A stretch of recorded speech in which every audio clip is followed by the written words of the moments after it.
À 6 mois de l'élection présidentielle prévue en octobre 2025, la Côte d'Ivoire traverse une période de tension politique croissante.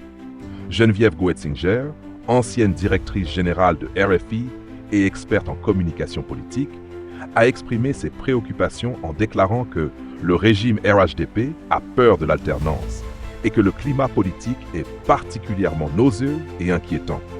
Accusation de partialité et d'irrégularité.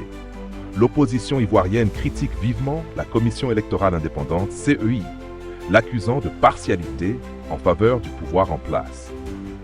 Des irrégularités dans la liste électorale sont également dénoncées, telles que des doublons, des inscriptions illégales et des anomalies flagrantes.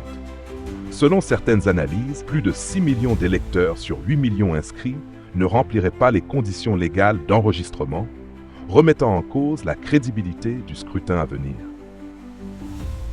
Exclusion de figures majeures de l'opposition.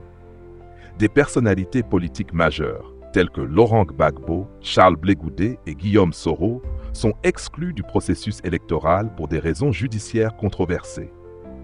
Laurent Gbagbo, malgré sa volonté de se présenter, reste radié des listes électorales en raison d'une condamnation liée à la crise post-électorale de 2011, bien qu'il ait été gracié mais non amnistié. Guillaume Soro en exil fait face à des condamnations pour atteinte à la sûreté de l'État. Boycott de la CEI par les principaux partis d'opposition.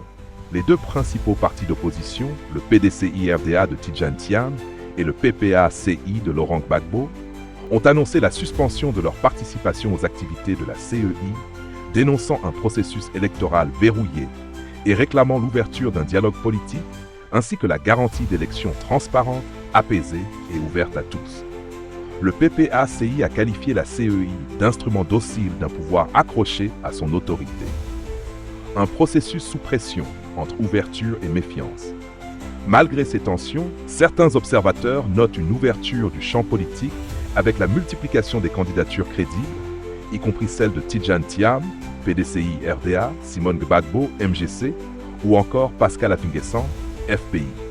Toutefois, la suspension de la participation de l'opposition à la CEI et les accusations persistantes d'irrégularité alimentent la méfiance et la crainte d'un scrutin non inclusif.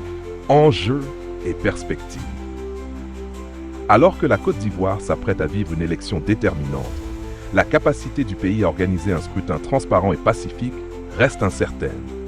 La pression s'intensifie sur les autorités pour garantir un processus électoral juste et crédible, condition sine qua non pour éviter une nouvelle crise et permettre une véritable alternance démocratique. Le problème, c'est cette peur panique de l'alternance, qui fait qu'aujourd'hui, on ne se dirige pas vers des élections transparentes, des élections qui permettent l'alternance. Geneviève Goetzinger.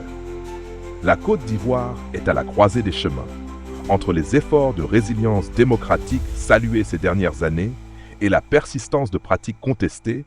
L'issue du scrutin de 2025 sera un test majeur pour la maturité politique du pays.